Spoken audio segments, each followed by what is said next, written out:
The security footage showed my wife of 12 years kissing another man in our driveway at 2:55 a.m. on a Tuesday. I watched it 3 times before my hands stopped shaking enough to set down my phone. I wasn't supposed to see it. The Ring camera notification was meant for Emma.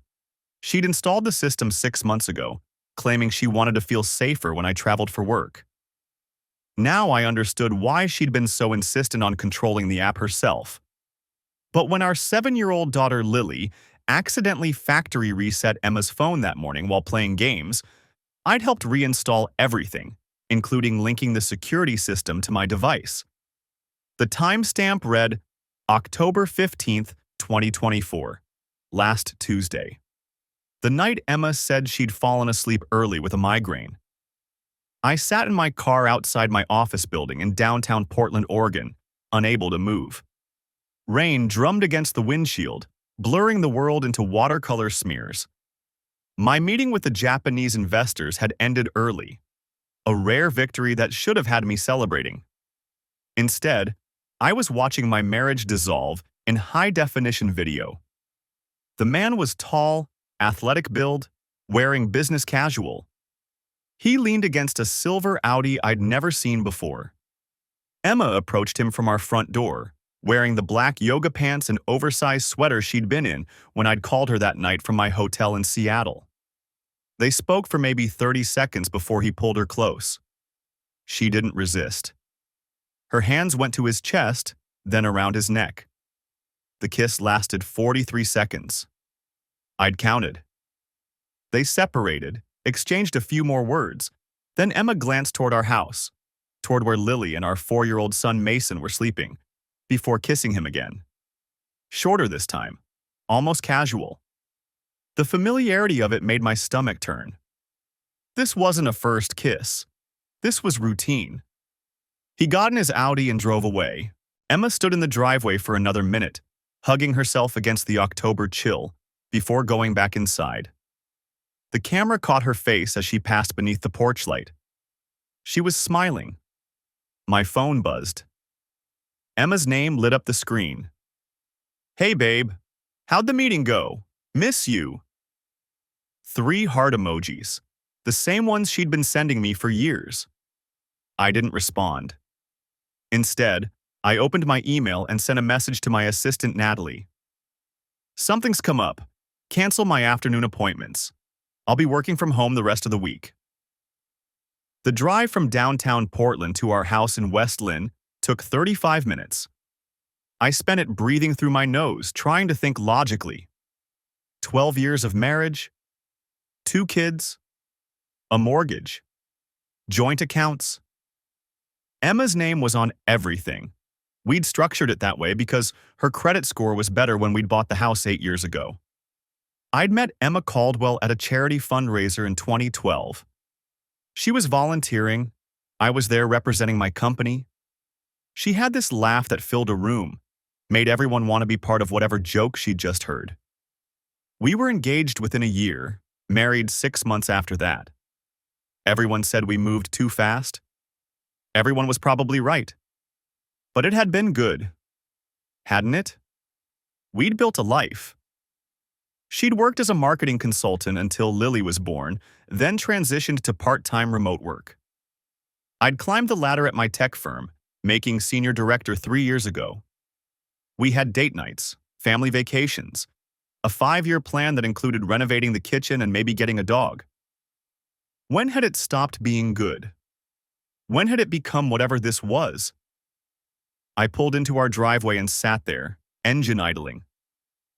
The Ring camera above the garage stared down at me like an accusatory eye. I wondered how many times it had recorded scenes I didn't know about. How many lies were stored in its cloud memory? Emma's white Lexus SUV sat in its usual spot. She was home, probably doing laundry or meal prepping or any of the 1,000 domestic things that filled her days, playing the role of devoted wife and mother while texting God knows what to the man in the silver Audi. I needed a plan.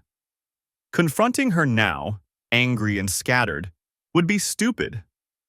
Emma was smart, smarter than me in a lot of ways. If I came at her half-cocked, She'd flip the script, make me the bad guy somehow. I'd seen her do it in arguments before, that uncanny ability to redirect blame until I was apologizing for things I didn't do. No, I needed information first. Evidence. I needed to understand the scope of what I was dealing with before I made any moves.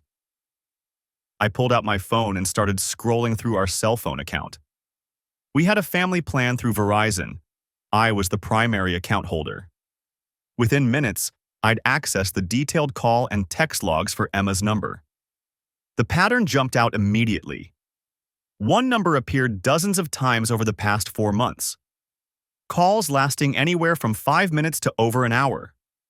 Texts sent at all hours, early morning, late night, middle of the afternoon. On days I was traveling, the frequency doubled. I ran the number through a reverse lookup service. Nothing. Probably a cell phone, not a landline. But I screenshotted everything, saved it to a secure folder in my cloud storage. My hands were steadier now. The initial shock was crystallizing into something colder, more focused. I thought about Lily and Mason, probably inside watching cartoons or playing. They didn't know their world was about to implode. I'd do anything to protect them from this, but there was no scenario where they didn't get hurt. I took a breath and opened my car door. Time to go inside and pretend everything was normal. Time to be the husband Emma thought she'd fooled.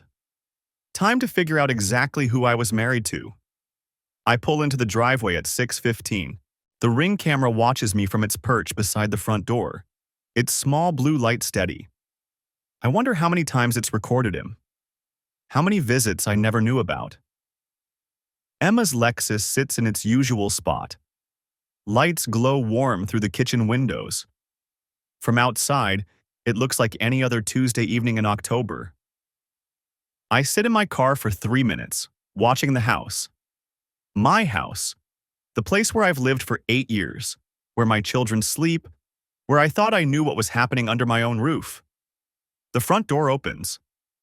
Emma stands backlit in the doorway, waving. She's changed into yoga pants and one of my old college sweatshirts. Her hair is pulled back in a messy bun. She looks exactly like herself. I grab my laptop bag and walk up the path.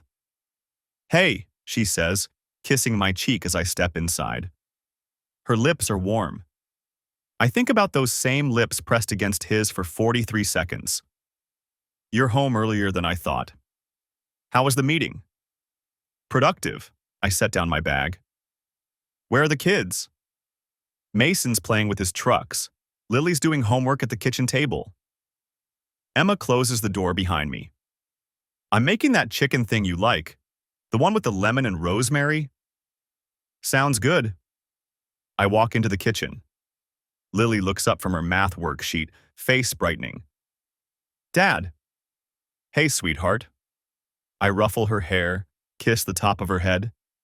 She smells like the strawberry shampoo Emma buys in bulk from Costco. "How was school?" "Good. We're learning multiplication. It's easy." "That's my girl." Mason barrels into the kitchen, dump truck in hand. "Daddy, look." He crashes the truck into my shin with enough force to actually hurt. "Wow, bud. That's quite a truck." Emma moves around the kitchen with practiced efficiency, pulling a baking dish from the oven. The smell of roasted chicken and herbs fills the space. She's wearing the blue oven mitts I bought her last Christmas. Everything is so aggressively normal that I feel like I'm watching a play. "Can you set the table?" she asks. I pull plates from the cabinet. 4 plates, 4 forks, 4 knives. The silverware drawer sticks like it always does. I've been meaning to fix it for months. We eat dinner. Emma asks about my day. I tell her about the meeting with the Japanese investors, leaving out the part where I spent 35 minutes watching security footage of her affair. Lily talks about her friend Sophie's birthday party this weekend. Mason gets chicken all over his face and hands. Emma's phone sits face down beside her plate. It buzzes twice during dinner. She doesn't check it. "I'll do dishes," I say when we're done. "You sure?" Emma looks surprised. You just got home. I'm sure. You cooked. She smiles, touches my arm. Thanks, babe. I watch her walk upstairs with the kids for bath time. Her hand trails along the banister. I've seen her climb these stairs thousands of times. I load the dishwasher slowly, methodically. Rinse each plate. Place each glass in its designated slot. Through the ceiling, I hear water running. Mason's laugh. Emma's voice reading a story. When the kitchen is clean, I pull out my laptop at the table. I open the Ring app again, navigating to the footage archive. I start with September. I scroll backwards through the calendar, looking for silver Audis. Looking for late-night arrivals. September 28th, 11:47 p.m. The Audi pulls into the driveway. He gets out. Emma opens the front door before he reaches it. They embrace in the doorway for 6 seconds, then disappear inside. He leaves at 2:13 a.m. September 19th, 10:22 p.m. Same pattern. He arrives. She's waiting. He leaves at 1:48 a.m. September 7th, 11:03 p.m. Arrival. Embrace. He leaves at 2:34 a.m. I check my calendar against the dates. September 28th. I was in San Francisco for a product launch. September 19th. Client dinner in Seattle that ran late. I stayed overnight. September 7th. Team building retreat in Bend. Every visit corresponds with a night I was away. I go back further. August, July, June. The pattern holds. The Audi appears like clockwork, always when I'm traveling. Sometimes twice a week, sometimes more. In June, there's footage from 3:17 p.m. on a Wednesday. Emma's car is gone. The Audi pulls up. He uses a key to let himself in. He has a key to my house. I watch him walk through my front door like he owns the place. He's carrying a grocery bag. He leaves 3 hours later. I check the date. June 12th. I was in Austin for a conference. Emma told me she was taking the kids to her sister's place in Eugene for a few days. The house was supposed to be empty. But the kids' car seats are in her Lexus. I can see them through the back window in the footage. She didn't take them to Eugene. She dropped them somewhere else and brought him here. Into our home. Into our bed. Hey! I close the laptop so fast I nearly crack the screen. Emma stands at the bottom of the stairs in flannel pajama pants and a tank top. Kids are down, she says. Mason fought it, but he's out now. Good. She walks over, wraps her arms around me from behind. Her chin rests on my shoulder. You okay? You seem distracted. Just work stuff. Anything I can help with? I almost laugh. No, it's fine. She kisses my neck. Want to watch something? I've got that show queued up. The one about the bakery competition? Sure, I'll be up in a minute. She squeezes my shoulders and heads upstairs. I hear the bedroom TV turn on, the familiar Netflix startup sound. I open my laptop again. I need more than video footage. I need to know who he is. I pull up our Verizon account. Emma's phone records are all there. The unknown number appears hundreds of times. I copy it into a reverse lookup site. The search returns nothing. The number is registered to a prepaid account. No name, no address. I try a different approach. I download our credit card statements for the past 6 months. Emma has her own card on our joint account. I start looking for patterns. Starbucks on Jackson Street. 3 times a week, always around 10 a.m. That's not near our house. That's downtown Portland near Pioneer Square. Charges at a boutique hotel on Burnside. Room service, parking. The dates match days when I was traveling, but the kids were in school. She couldn't have brought him home, so she met him there. A charge at a sporting goods store in June. 347. I search my email for any mention of new sports equipment. Nothing. She didn't buy anything for the kids or me. I click through to the itemized receipt. 1 pair of men's hiking boots, size 11. 1 men's rain jacket, large. 1 men's fleece pullover, large. She bought him clothes. With our money. My phone buzzes. A text from Emma. You coming up? Show's starting. I type back, 5 minutes.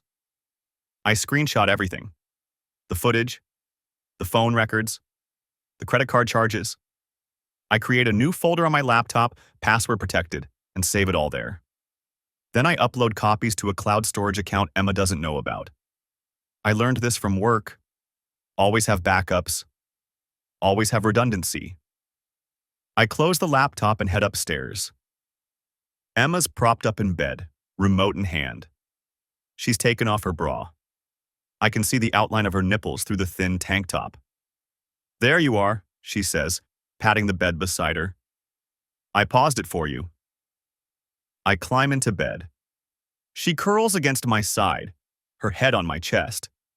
Her hair smells like coconut shampoo. On the TV, contestants stress about soufflés and ganache. Emma's breathing slows. Her body relaxes against mine. Within 15 minutes, she's asleep. I lie there in the dark, listening to her breathe. Her phone sits on the nightstand, screen dark. I could reach over and grab it, check her messages, see what they say to each other.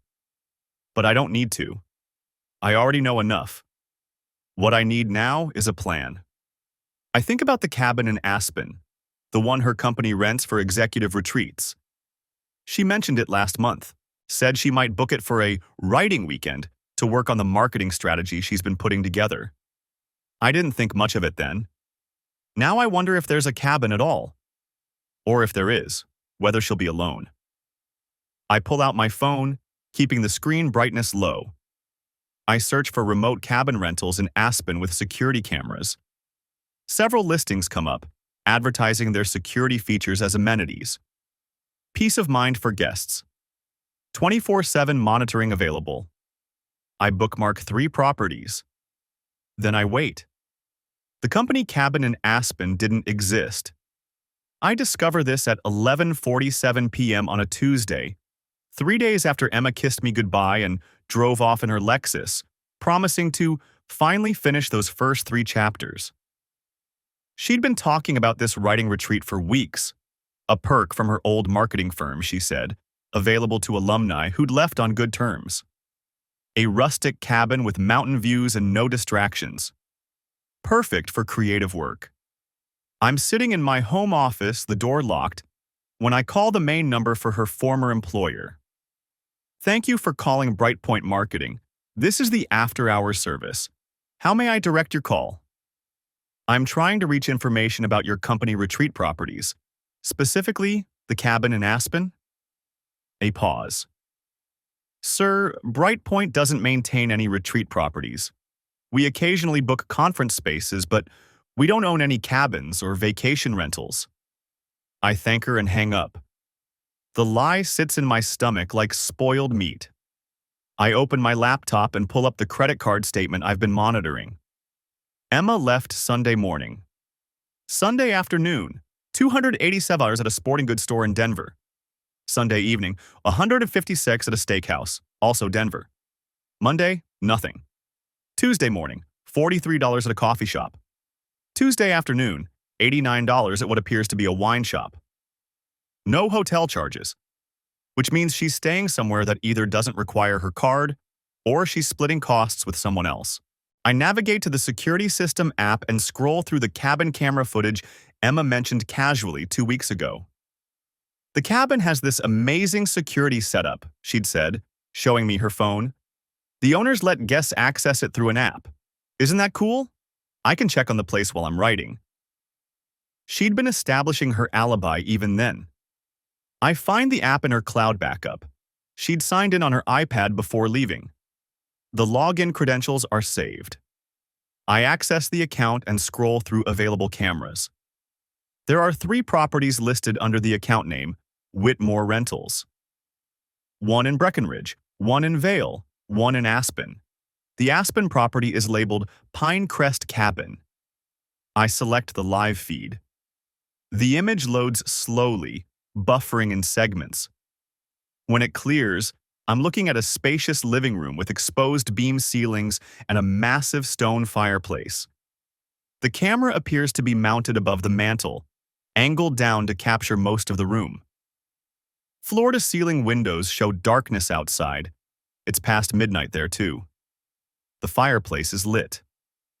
Flames dance behind a mesh screen, casting orange light across leather furniture and a thick rug. Emma sits cross-legged on that rug, wearing jeans and a cream-colored sweater I bought her last Christmas. She's holding a marshmallow on a long fork over the fire, laughing at something. The camera doesn't pick up audio, but I can see her whole face light up with that laugh. A man enters the frame from the left, carrying 2 wine glasses. He's wearing a dark pullover and jeans. Tall, athletic build, sandy hair. Not the same man from the driveway footage. This one is older, maybe mid-40s, with the kind of casual confidence that comes from money or authority or both. He hands her a glass and settles onto the rug beside her. Close, their shoulders touching. I watch her pull the marshmallow from the fire, perfectly golden, and offer it to him. He leans forward and takes a bite directly from the fork, and she laughs again, tilting her head back. The marshmallow catches fire on the second one she roasts. She waves it frantically and he reaches over, cupping his hand around hers to guide the flaming marshmallow safely into the fireplace. Their hands stay connected for several seconds after the flames die. I check the timestamp. 11:52 p.m. Mountain Time. This is happening right now. I scroll back through the recorded footage. The cabin has motion-activated recording, saving clips to cloud storage. I find their arrival, Sunday at 4:23 p.m. Emma gets out of her Lexus, parked right there in the driveway, while he emerges from a black Range Rover. They embrace immediately, his hands on her lower back, her arms around his neck. The kiss lasts 19 seconds. I count. They unload bags together. His luggage is expensive, leather weekender bags, ski equipment. She's packed her large suitcase, the one she usually reserves for week-long trips. I skip forward. Sunday evening, 7:34 p.m. They're cooking together in the kitchen, visible through the open concept layout. He stands behind her at the stove, arms around her waist, chin on her shoulder. She turns her head and they kiss. Casual, comfortable, familiar. Monday morning, 9:15 a.m. She's at the dining table with her laptop open, coffee mug beside her. Actually working, it seems. He's not visible. Monday afternoon, 2:41 p.m. They're both in ski gear, heading out the door. The camera catches them loading skis onto a roof rack. Monday evening, 8:03 p.m. Dinner by the fireplace. They're sitting on the couch, plates on their laps, talking. She reaches over and touches his face. He captures her hand and kisses her palm. Tuesday morning, 10:22 a.m. She's still in pajamas, my old college t-shirt that she sleeps in, making breakfast. He comes up behind her and wraps his arms around her waist. She leans back into him. I feel nothing. That's the strangest part. I watch my wife of 12 years be intimate with another man in a cabin she lied about, and I feel absolutely nothing. Just cold calculation. The camera system has additional features. I explore the interface. Remote temperature control, smart lighting, appliance management, security alerts, and fireplace controls. The current setting shows 68 degrees with the fireplace set to ambiance mode, enough flame for atmosphere without overheating the space. I navigate back to the live feed. They're making s'mores now, graham crackers and chocolate squares spread out on the coffee table. She's teaching him the proper technique, demonstrating how to sandwich the hot marshmallow. He's watching her face instead of her hands. Their jackets are draped over the back of the couch. His pullover is tossed on a chair. I can see what looks like his wallet and keys on the side table. I screenshot everything. The arrival, the cooking, the ski trip, the intimate moments. Each image gets saved to my encrypted folder with timestamps and location data embedded. Then I return to the fireplace controls. The system allows me to override the thermostat and set the fireplace to maximum output. There's a safety warning. High heat mode, intended for extreme cold only. Monitor temperature carefully to avoid overheating. I dismiss the warning and slide the control to maximum. On the live feed, nothing changes immediately. They're still laughing, still making s'mores. She feeds him one and he closes his eyes in exaggerated pleasure. 3 minutes pass. 4. He stands and walks toward the windows, fanning himself with his hand. I can see him mouth something. She looks up, confused, then seems to notice the heat. She stands too, moving toward the fireplace. The camera shows her crouching in front of the hearth, presumably looking for manual controls. The flames are noticeably larger now, more intense. He joins her, pointing at something. They're both gesturing now, clearly trying to figure out how to lower the temperature. She pulls out her phone, probably opening the cabin app to adjust the settings. I lock her out of the account. Change the password. Enable two-factor authentication tied to my phone number. On screen, she's staring at her phone, tapping frantically. He's saying something, running his hand through his hair. The temperature reading on my control panel shows 79 degrees and climbing. He grabs his pullover from the chair and uses it to fan the air. She's opened the windows. I can see the curtains moving. But it's October in Aspen. The outside air is cold, creating a temperature war with the overheating fireplace. She tries her phone again, still locked out. He picks up his jacket from the couch, checking the pockets. Then he grabs hers. They're moving their things away from the fireplace, away from the heat. 82 degrees. I watch them pile their jackets, his pullover, her cardigan, and what looks like a scarf onto the leather armchair closest to the hearth. They're focused on the fireplace, trying to find a manual shutoff, not paying attention to their belongings. 84 degrees. Leather is durable, but sustained high heat can damage it. Scorch it. The synthetic fibers in modern clothing can melt or burn at high enough temperatures. I let it run for 8 more minutes. The temperature peaks at 91 degrees before the system's safety protocols engage and force a shutdown. By then, I can see scorch marks on the arm of the leather chair. Their pile of clothes has slid partially down, draping over the chair's arm, closest to the heat source. Emma is on her phone again, probably calling the rental company's emergency line. I have what I need. I screenshot the final image. Both of them standing in front of the overheated fireplace, windows open, their evening ruined. Confusion and frustration clear even without audio. Then I navigate to the Whitmore Rentals website and find their contact page. There's an email for reporting property damage or safety concerns. I compose a message from a burner email account I'd set up weeks ago. I was reviewing security footage from Pinecrest Cabin, Aspen property, and noticed concerning activity that may violate your rental terms. Attached are clips showing what appears to be unauthorized guests and potential safety violations. The female guest appears to have falsified her reservation information. Thought you should be aware. I attach a carefully edited compilation, their arrival kiss. The intimate moments. The ski equipment being loaded. Enough to show this isn't a solo riding retreat. I send it. Then I search for ski instructors Aspen, Colorado, and start scrolling through resort websites looking for staff photos.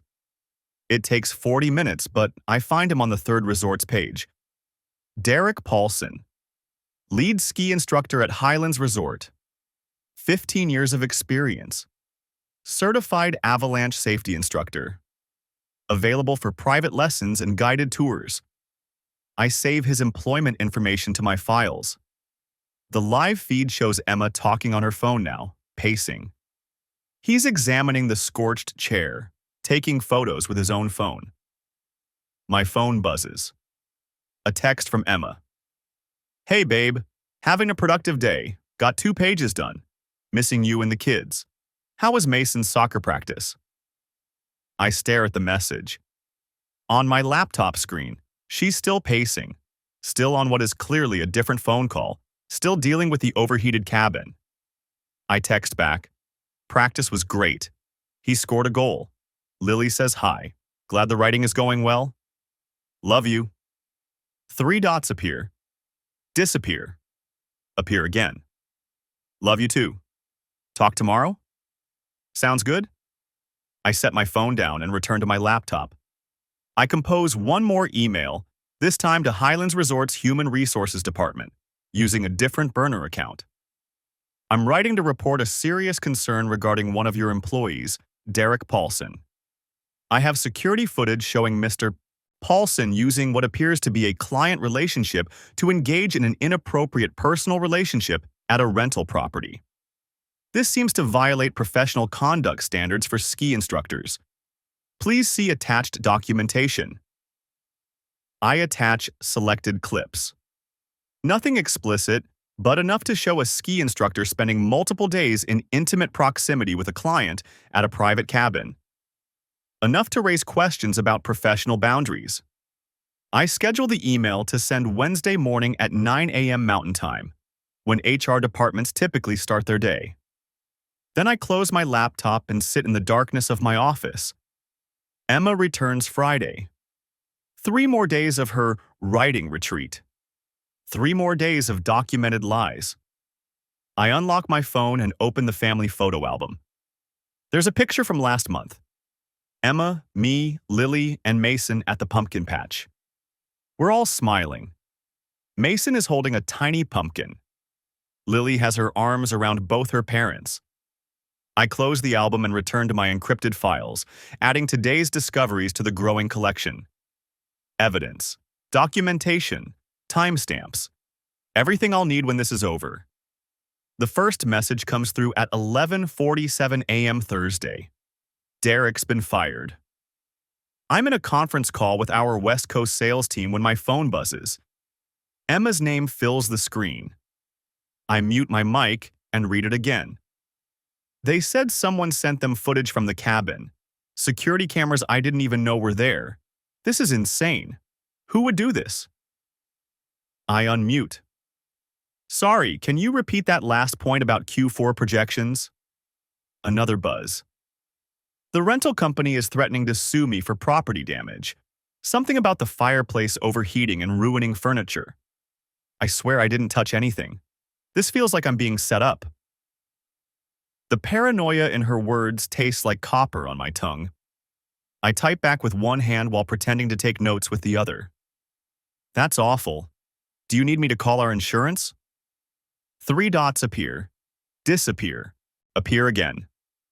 No, I'll handle it. Just really stressed. Might come home early. Whatever you need. Miss you. The lie slides out so easily now. I've become fluent in a language I never wanted to learn. Miss you too. Love you. I set the phone face down and realize I'm smiling. She doesn't come home early. At 3:22 p.m., another text arrives. Talk to the rental company. They're reviewing the footage to determine if it was equipment malfunction. Derek thinks his boss has it out for him. Says the timing is suspicious. Derek thinks. She's still talking to him. Still coordinating stories. That does seem weird, I write back. But try to enjoy the rest of your trip. You deserve a break. Thanks, babe. You're the best. I forward the entire text exchange to the folder I've created in my personal email. Evidence file 47. Friday morning, I'm making pancakes when Emma's key turns in the lock. Lily shrieks and runs to the door. Mommy! I flip the last pancake and listen to Emma's voice in the entryway, bright and warm and completely normal. Like she didn't just spend 4 days with another man in a cabin 2 states away. Like she didn't watch me destroy that relationship through a smart TV screen while she packed her bags in a panic. Something smells amazing, she says, appearing in the kitchen doorway with her overnight bag. Her hair is pulled back in a ponytail. No makeup. She looks tired. Chocolate chip, I say. Your favorite. She crosses to me and wraps her arms around my waist from behind, resting her cheek against my back. I feel the warmth of her breath through my shirt. "I missed you so much," she whispers. My hands don't shake as I plate the pancakes. "Missed you too." Over breakfast, she tells the kids about her retreat. How she worked on marketing proposals in a beautiful cabin. How she went for long walks in the mountains. How she thought about them the whole time. Lily asks if she brought them anything. Emma's face does this thing. A micro-expression that lasts maybe half a second. Guilt, maybe. Or calculation. Then she smiles. I was so focused on work I completely forgot. "But how about we go to Powell's this weekend and each pick out a new book?" Mason cheers through a mouthful of pancake. Lily nods, already listing the titles she wants. I watch Emma watch our children and wonder which version of her is real. The woman who reads bedtime stories in funny voices. The woman who remembers that Lily only likes strawberry yogurt on Tuesdays. The woman who kissed a stranger in our driveway for 43 seconds while I was in Seattle closing a deal that would fund Mason's college account. All of them, probably. That's what makes it worse. After breakfast, Emma showers while I load the dishwasher. Her phone sits on the kitchen counter, face up. It buzzes once. I don't move, don't touch it. Just read the preview notification that lights up the screen. Derek. This is bullshit, my lawyer says. The message cuts off. I memorize the timestamp. 9:47 a.m. Then I finish loading the dishes and wipe down the counters. When Emma comes downstairs in yoga pants and one of my old college sweatshirts, her phone is exactly where she left it. She picks it up, reads something, and her jaw tightens. "Everything okay?" I ask. "Just work stuff." She types rapidly, then sets the phone down. "Hey, I was thinking, maybe we could get a sitter tonight? Go to that Italian place you like?" "Pasta Vino?" "Yeah, I feel like we haven't had a real date in forever." I've eaten at Pasta Vino exactly twice in the last 4 months. Both times were on nights Emma said she was working late. Both times, our credit card statement showed charges at hotels downtown within an hour of my reservation. "That sounds perfect," I say. "I'll call them now." The reservation is for 7.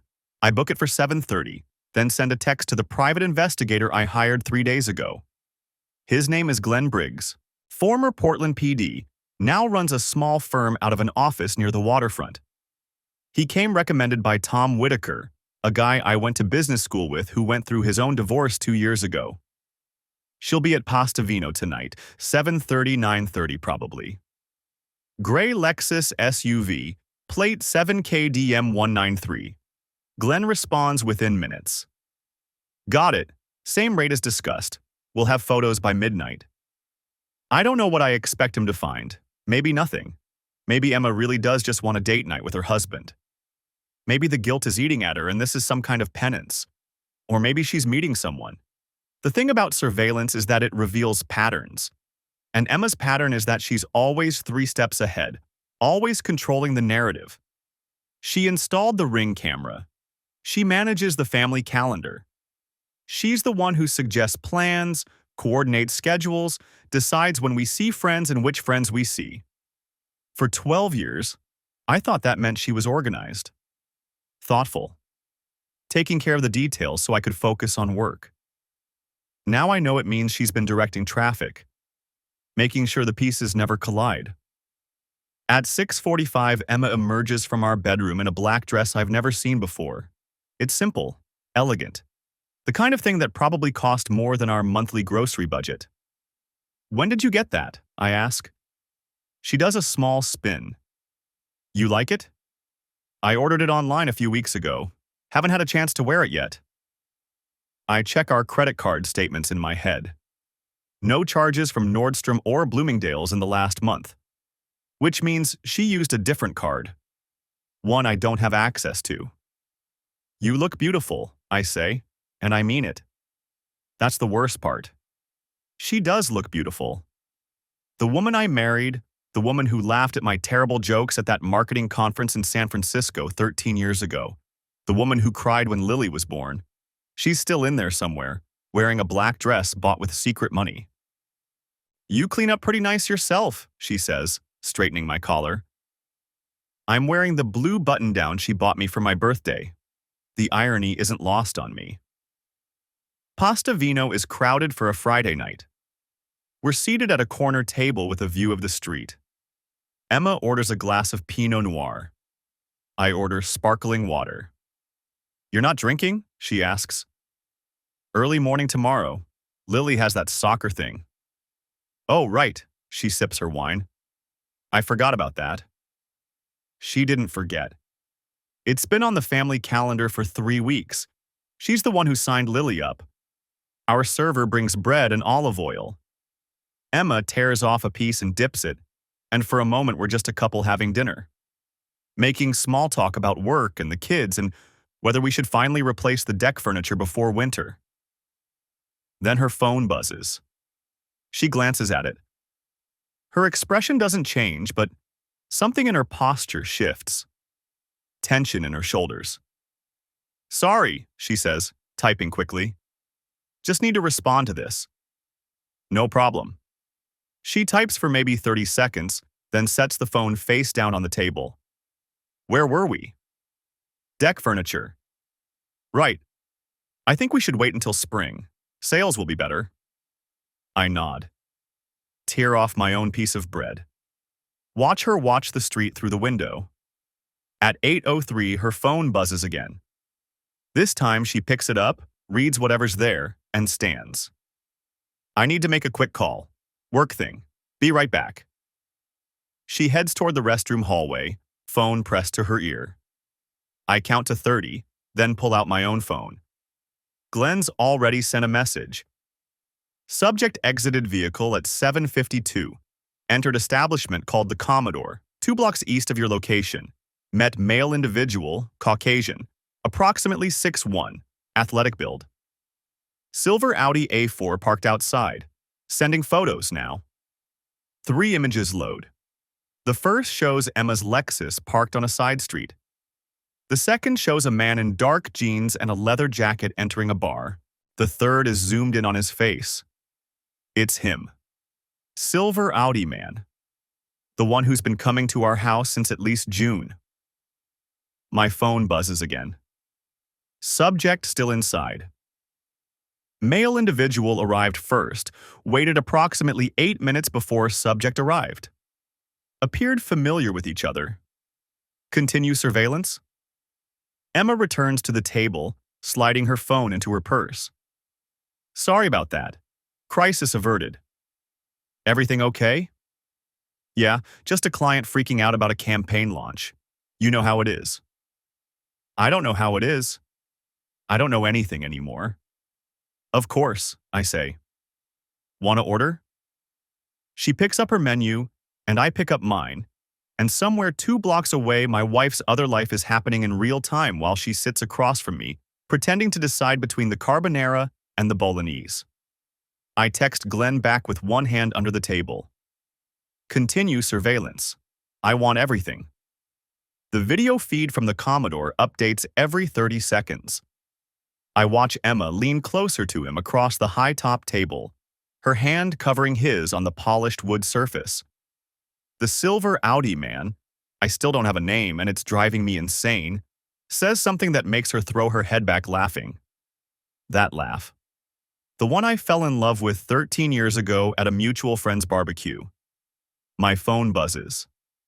Glenn. Got the plate run back, he says without preamble. Vehicles registered to a Tyler Hoffman, age 34. Address in Lake Oswego. Running a deeper background now, should have employment and financials within the hour. Tyler Hoffman. Finally, a name to attach to the face I've been watching violate my marriage for weeks. Send me everything, I say, keeping my voice level even though my grip on the phone has gone white-knuckled. Already compiling it. But there's something else you should know. Glenn pauses, and I hear papers shuffling. The credit card charges you flagged? I trace the account. It's not in Emma's name. My stomach drops. Whose name? Tyler Hoffman's. She's an authorized user on his account. Has been since July. July. 2 months before I found the first footage. This has been going on longer than I thought, and they're financially entangled enough that he put her on his credit card. The expensive dress, the hotel charges that didn't match our statements, all on Tyler's dime. How much has she spent? North of $18,000 in 4 months. The number hits like a physical blow. $18,000. On what? Hotels I already knew about, sure, but what else? I need itemized statements, I say. Everything. I'll have them to you by morning. One more thing. Tyler Hoffman works at Cascade Design Group. He's a partner there. Cascade Design Group, the architecture firm. The firm that Emma mentioned casually 6 months ago when she was talking about maybe redesigning our kitchen.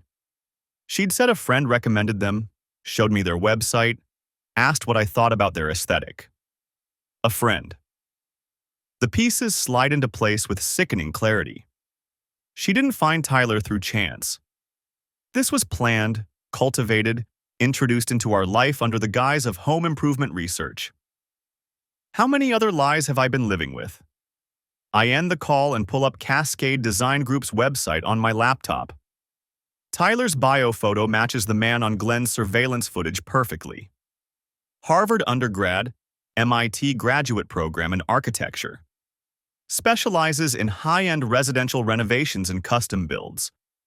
His portfolio features houses that cost more than I'll make in a decade.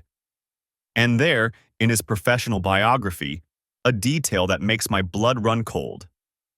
Tyler recently completed a custom mountain retreat in Aspen, Colorado, bringing his signature blend of rustic elegance and modern sustainability to alpine living. Aspen. The cabin wasn't rented. Tyler owns property there. Emma wasn't just meeting Derek Paulson for an affair. She was staying at Tyler's cabin, using Tyler's credit card, probably wearing clothes Tyler bought her. Derek was never the main event. He was just entertainment while she was already in Tyler's bed, in Tyler's cabin, spending Tyler's money. I pull up the security footage I saved from the Aspen cabin and scan through it with new eyes. The furniture, the artwork, the high-end finishes. This isn't a rental. This is someone's carefully curated second home. Tyler's second home. And Emma brought another man there. The audacity of it would be almost impressive if it weren't so completely devastating. My phone buzzes again. Emma this time. Wrapping up the call, be back in 5, order me the carbonara. I look at the timestamp. She's been on her work call for 47 minutes. On the surveillance feed, Tyler signals the bartender for another round. Emma's laughing again, her whole body angled toward him like I don't exist. I text back, ordered, take your time. Then I open a new browser window and start searching property records for Lake Oswego. Tyler Hoffman's house pops up immediately. A 4,200 square foot contemporary on 2 acres, purchased 3 years ago for $2.1 million. Current estimated value, $2.4 million. I click through the real estate photos from when he bought it. Floor-to-ceiling windows, chef's kitchen, primary suite with a fireplace and private deck. The kind of house Emma has dropped hints about for years.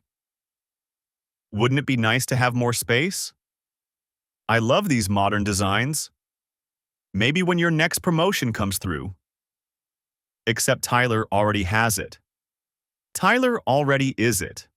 The successful architect with the mountain retreat and the Lake Oswego showplace, and apparently enough disposable income to drop $18,000 on my wife in 4 months. I'm a senior director at a tech firm. I make good money. We live comfortably in a nice house in West Lynn. But I'm not Tyler Hoffman. I don't have a second home in Aspen. I don't drive an Audi. I'm not a partner at a prestigious design firm. Is that what this is about? Trading up? My phone buzzes with an email from Glenn. Subject line, Hoffman Deep Dive. I open it. employment history, financial records, social media analysis. Tyler's divorced. 2 years ago, no kids. His ex-wife's name is Jennifer. She kept her married name professionally, but goes by her maiden name on social media. The divorce was finalized in March 2023. I scroll through Tyler's Instagram, which Glenn has helpfully screenshot. Lots of architectural photography, some travel shots, a few pictures at charity events. And there, from 3 months ago, a photo of a cocktail at a bar with the caption, "Perfect martini at the Commodore. If you know, you know." The Commodore. Their spot. Not a random choice for tonight. It's where they've been meeting all along. I keep scrolling. 4 months ago, a sunset photo from what I now recognize as the Aspen cabin deck. 5 months ago, a shot of Lake Oswego at golden hour taken from what must be his back deck. 6 months ago, a picture of a blueprint with the caption, "New project brewing, stay tuned." 6 months ago, right when Emma first mentioned Cascade Design Group. Right when this all started. The email from Glenn continues with financial details.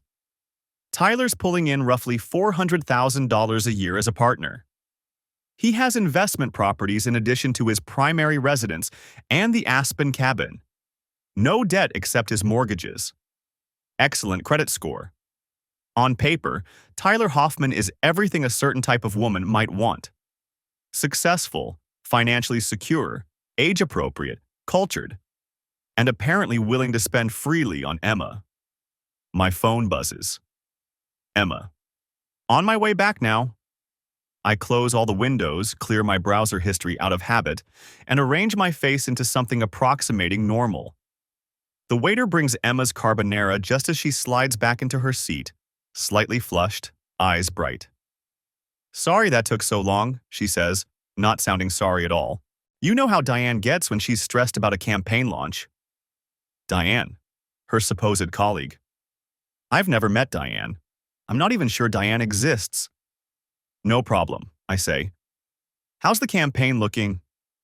Emma launches into a detailed explanation of some marketing strategy that may or may not be real. She's good at this. The elaborate lie, the confident delivery, the specific details that make it sound authentic. She's probably been good at it for months, maybe years. How long has she been lying to me? Was it just since June, when the footage starts? Or has this been going on longer, and June is simply when she got careless enough to get caught on camera? I eat my risotto and nod at appropriate intervals while Emma talks. My phone sits face down on the table between us. In my email, Glenn's report waits with all of Tyler Hoffman's details. In my cloud storage, hours of security footage document Emma's betrayal. In my lawyer's office, divorce papers are being drafted.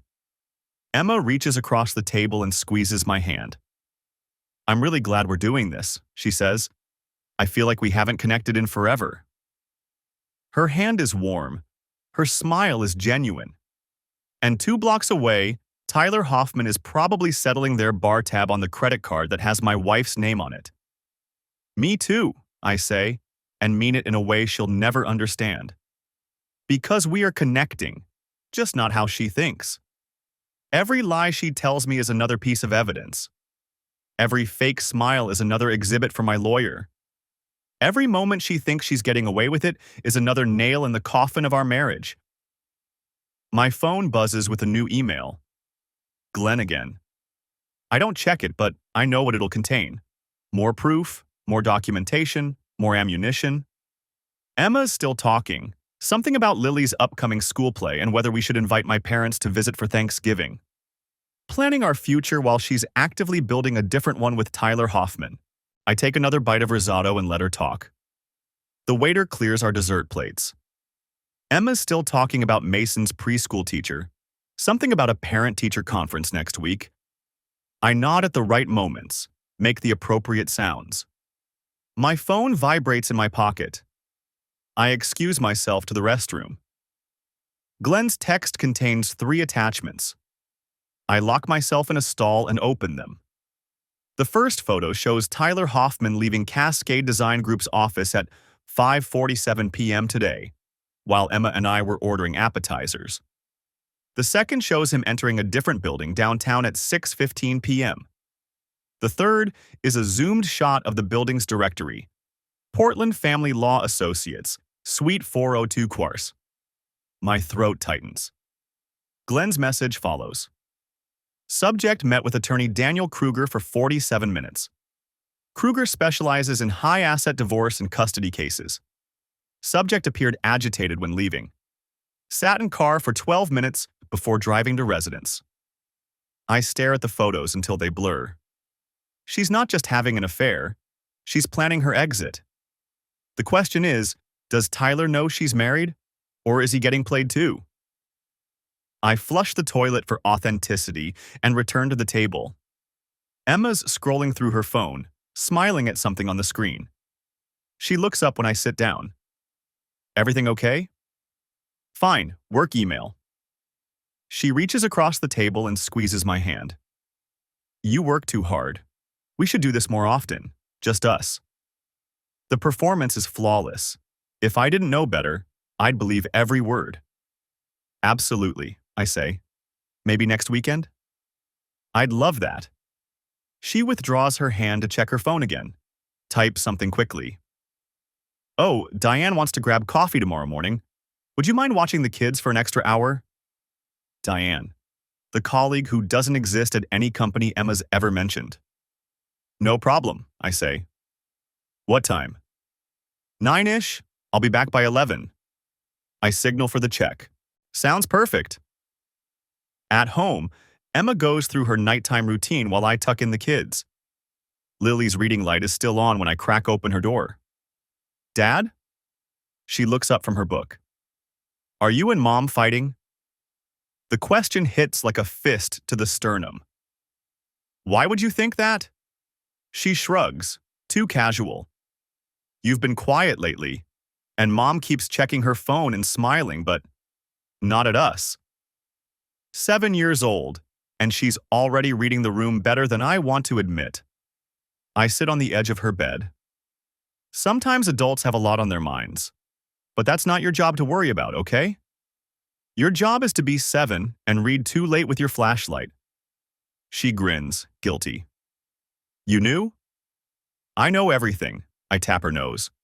Lights out in 10 minutes, for real this time. Dad? She catches my hand before I stand. Whatever happens, you'll still be here, right? You won't leave? The question cracks something in my chest. I'm not going anywhere, sweetheart. I promise. She nods, satisfied, and returns to her book. I pull her door mostly closed and stand in the hallway, breathing carefully. Emma's in our bedroom, the shower running. I have maybe 10 minutes. I go to my office and open the encrypted folder on my laptop. 6 weeks of documentation. Bank statements, credit card receipts, private investigator reports, security footage, phone records. Everything organized by date, cross-referenced, annotated. My attorney, Patricia Vance, has the complete file. She's drafting papers, but I told her to wait. I need to know Emma's next move before I make mine. If she's consulting a divorce attorney, she's either planning to file first or Tyler's pushing her to leave. Either way, the timeline just accelerated. I open a new document and start typing a timeline of tomorrow. 9 a.m. Emma leaves for coffee with Diane. 9:05 a.m. Text Glenn to follow. 11 a.m. Emma returns, projected. I need to know if she's meeting Tyler or the attorney. Or both. The shower shuts off. I close the laptop and head downstairs to lock up for the night. Emma's already asleep when I come to bed at midnight. Or pretending to be. I lie in the dark, listening to her breathe, wondering how many nights she's done this. Laying beside me, counting down the hours until she could text him again. My phone lights up on the nightstand. I grab it before the glow can wake her. Glenn. Subject, Tyler Hoffman. Just arrived at the Commodore, solo, seated at the bar. I check the time. 12:17 a.m. on a Thursday. Me. Stay on him. I want to know if anyone joins him. Glenn. Copy. I set the phone face down and stare at the ceiling. Tyler's at the bar where he and Emma met 2 weeks ago. Alone. At midnight on a weeknight, hours after consulting a divorce attorney. Either he's drowning his sorrows, or he's meeting someone. 20 minutes later, my phone vibrates again. Glenn. Female arrived. Not your wife? Blonde, late 20s, business attire. They're talking. She looks upset. A photo follows. Tyler and a blonde woman in a booth, her hands animated, his face tight with frustration. Glenn. Running facial recognition. I enlarge the photo. The woman's attractive, put together, and clearly in the middle of an intense conversation. Tyler's leaning back, arms crossed. Defensive body language. Glenn. Got her. Melissa Brennan, 28, associate at Cascade Design Group. LinkedIn says she's been there 3 years. No social media presence beyond professional profiles. I save the photo to my encrypted folder. So Tyler's having a late-night meeting with a young female colleague the same day he consulted a divorce attorney. And Emma thinks she's the only one. The irony would be funny if it wasn't my life imploding in real time. Morning comes too fast. I'm up at 6, making coffee and packing lunches while Emma sleeps in. The kids stumble downstairs at 7, Mason clutching his stuffed dinosaur, Lily already dressed and reading at the kitchen table.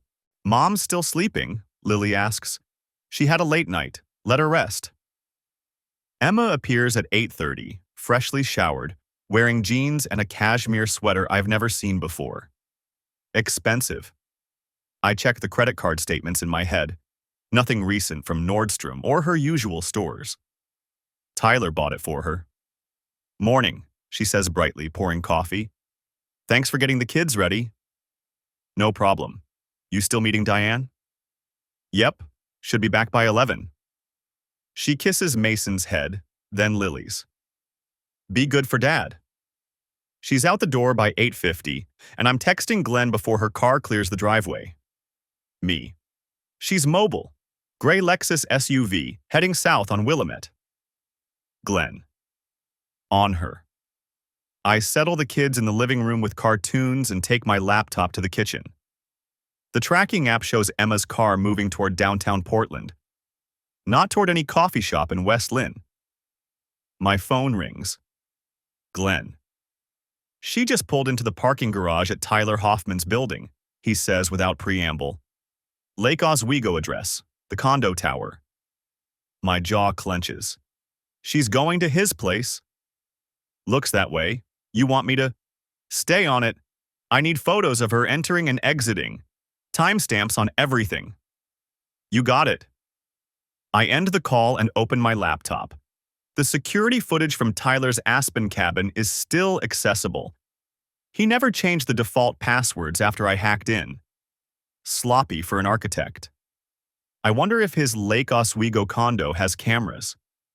It takes me 15 minutes to find the building's smart home system. Another 10 to exploit the vulnerability in their network. And then I'm in. Tyler's condo has 3 cameras: living room, bedroom, front door. I pull up the front door feed just as Emma steps into frame, using a key to let herself in. She's carrying a bag from a bakery I don't recognize. The timestamp reads 9:14 a.m. I switch to the living room camera. Tyler's standing by the window, still in pajama pants and a t-shirt, coffee mug in hand. Emma sets down the bag and crosses to him. They don't kiss. She touches his arm, says something I can't hear, and he responds with what looks like a question.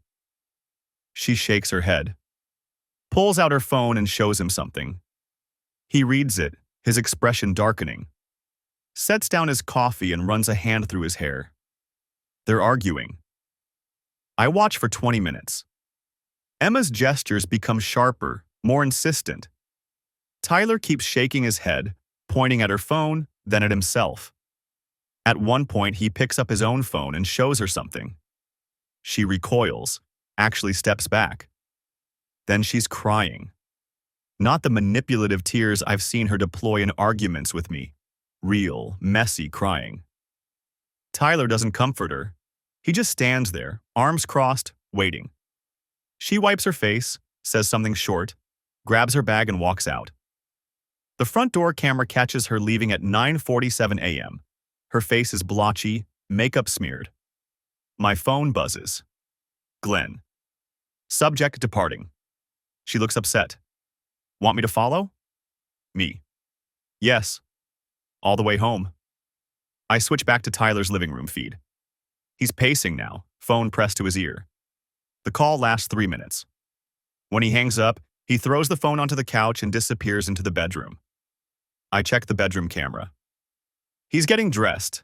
Slacks, button down, like he's heading to work. But it's Saturday. No, it's Thursday. He should already be at work. He leaves his condo at 10:02 a.m. Glenn texts, "Your wife just pulled into a Starbucks on Cruise Way. She's sitting in the car, still crying." I stare at the message. Emma's falling apart in a parking lot while Tyler's heading somewhere with purpose. Me. Stay with her. Let me know if she moves.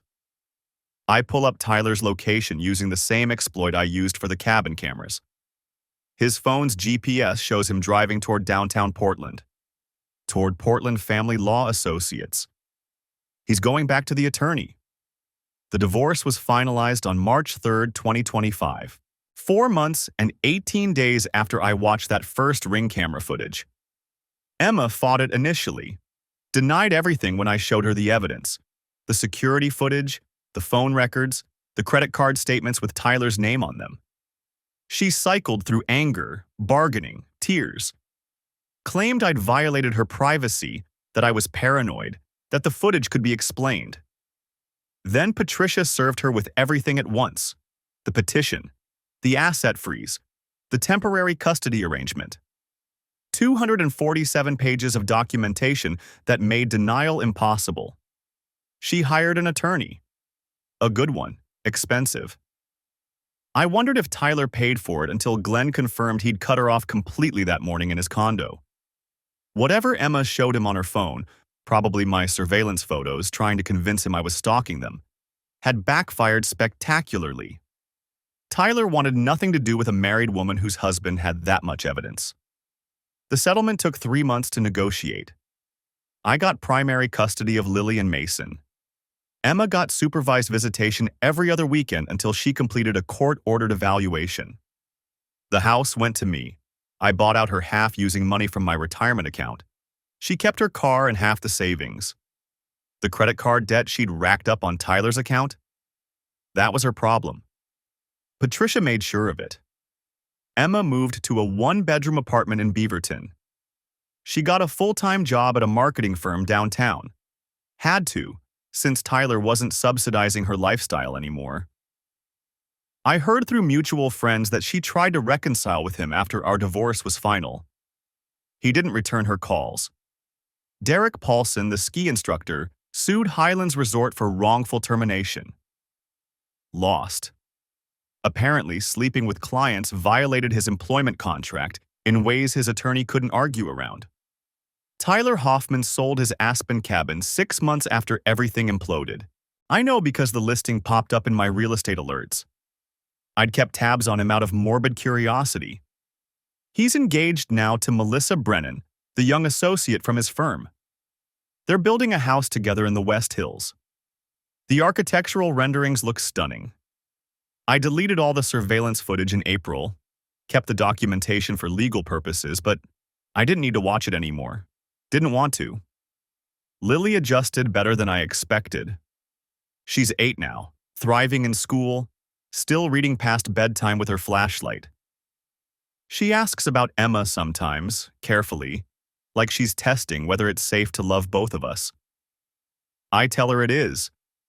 That what happened between her mother and me has nothing to do with how much Emma loves her. I don't know if that's true, but it's what Lily needs to hear. Mason's too young to understand why Mommy doesn't live with us anymore. He accepts it the way 4-year-olds accept everything, with resilience that breaks my heart and gives me hope in equal measure. I sold the Ring camera system. Couldn't stand looking at it anymore. We have a basic alarm now, nothing smart, nothing recording. I've had enough of surveillance. Work kept me sane through the worst of it. I threw myself into projects, traveled less, restructured my schedule around school pickups and bedtimes. My boss was understanding. He'd been through his own divorce years ago. Knew the signs. I started dating again in June. Nothing serious. A few dinners, one weekend trip to the coast that fizzled out by Sunday. I'm not ready for serious. Maybe I won't be for a long time. But I'm okay with that. Some nights, after the kids are asleep, I sit in the living room with a beer and think about the man I was 6 months ago. The one who didn't check security footage, who took working late at face value, who believed in the performance of his marriage because questioning it seemed paranoid. I don't miss him exactly, but I understand him. He wanted to trust. He wanted to believe that 12 years and 2 kids and a mortgage meant something permanent. That love was enough. He was wrong, but he wasn't stupid. The hardest part isn't the betrayal. It's accepting that I'll never know when it really started. Was it 6 months before I found out? A year? Longer? How many times did Emma kiss me goodbye and drive straight to Tyler's condo? How many family dinners did she sit through while texting him under the table? I'll never know. And I've had to make peace with that. What I do know is this. I'm a better father now than I was before. More present. More attentive. I notice when Lily's quiet at breakfast, when Mason's clinging harder at drop-off. I read the room because I have to, because I'm all they've got most of the time. And I'm teaching them something I didn't know I'd have to teach so soon. That people can love you and still hurt you. That sometimes the person you trust most is the one who betrays you. That you can survive it anyway. That you have to. Patricia called last week about finalizing some paperwork. Routine stuff, she said. While I had her on the phone, I asked if she'd seen cases like mine before. All the time, she said. You'd be surprised how common it is. Does it get easier? She paused. You learn to carry it differently. The weight doesn't change, but you get stronger. I think about that a lot. The weight doesn't change, but you get stronger. Lily got the lead in her school play. Mason scored his first soccer goal. I got promoted to VP last month. More money, more responsibility, more late nights that I refused to work because I promised myself I'd be home for dinner. Emma sends child support on time, shows up for her supervised visits, follows the rules because she has to, because the alternative is losing them completely. I don't hate her. I thought I would, but I don't. What I feel is more complicated than hate. It's grief for the life we could have had, anger at the life she stole from us, and a strange, distant pity for the woman who traded a family for a man who dumped her the moment things got complicated. But mostly, I feel tired. Tired of being angry, tired of reliving it, tired of explaining to Lily why mommy can't come to her soccer games without a court-appointed supervisor present. So I'm choosing something different. I'm choosing to build a life where my kids feel safe, where they know they're loved, where they don't have to read the room to figure out if their parents are okay. I'm choosing to be the person who shows up, who keeps promises, who doesn't lie about where he's going or who he's with.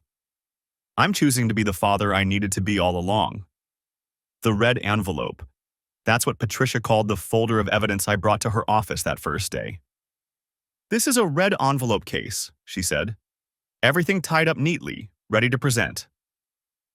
I didn't understand the reference then. I do now. In some cultures, red envelopes contain money, gifts for weddings, New Year, celebrations, but they can also contain divorce settlements, severance packages, final payments. Money that marks an ending as much as a beginning. My red envelope contained the end of my marriage, but it also contained proof that I could survive the unsurvivable, that I could document the wreckage, build a case, protect my children, and come out the other side standing. It wasn't the ending I wanted, but it was the ending I needed. And now, sitting in my living room on a Tuesday night in September, listening to my children sleep upstairs in a house that's finally just ours, I understand something I didn't before. Trust isn't about believing people will never hurt you. It's about knowing you'll survive when they do. Love isn't about perfect marriages and white picket fences. It's about showing up for the people who need you, even when, especially when, everything's falling apart. And sometimes the person you're really learning to trust again isn't your ex-wife, or your next partner, or even your children. It's yourself, the man who installed security cameras never imagining what they'd reveal, who watched his marriage end in high definition, who documented every lie, built an airtight case, and protected his children through the wreckage. That man did what needed to be done, and tonight, he's enough.